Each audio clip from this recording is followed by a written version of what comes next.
தேவன் செயலில் மகத்துவமானவர். கிரகிக்க முடியாத அரிய காரியங்களை செய்கிறார். நமது குறுகிய புத்தியினால் அவற்றை எண்ணி பார்க்கவே முடியாது. நம்மை அதிசயமாய் நடத்தி வருகிற தேவனையே கர்த்தர் நம் தேவன். வேதம் அவரை குறித்து ஆராய்ந்து முடியாத பெரிய காரியங்களையும் எண்ணி முடியாத அதிசயங்களையும் செய்கிறவர் என்று குறிப்பிடுகிறது. அவர் நம்மை நடத்தி வரும் பாதைகள் மகத்தானவை. நம் மூலம் நம்மை கொண்டு செய்யும் கிரியைகளும் மிகவும் ஆச்சரியமும் அளவிடப்படாததுமாக இருக்கிறது. கனடா நாட்டிலே ஆண்ட்ரியா நகரத்தில் கேட்டரிங் டெக்னாலஜியை கற்றுக் கொடுக்கும் ஒரு கல்லூரி ஒன்று உள்ளது. இக்கல்லூரி மாணவர்கள் ஒன்று சேர்ந்து ஏதாவது சாதனை புரிய வேண்டும் என்று விரும்பினர். எனவே 1979ஆம் ஆண்டு ஜூன் மாதம் அனைத்து மாணவர்களும் ஒன்று சேர்ந்து 300 அடி பரப்புள்ள முட்டை ஆம்லெட் தயாரித்தனர். இதற்காக சுமார் 12,400 முட்டைகளுக்கு மேல் பயன்படுத்தினர். இதை கண்டு உலக மக்களே வியப்பில் ஆழ்ந்தனர்.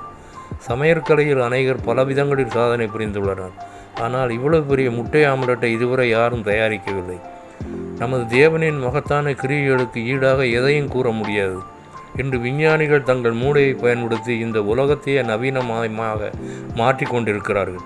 ஆனால் இறைவனின் சக்திக்கு முன்னால் அவை தூசியும் குப்பையுமாக காணப்படுகிறது.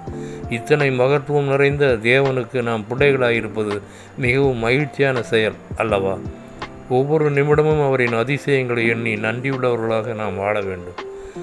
ஏசாயா 9:6 அவர் நாமம் அதிசயமானவர்.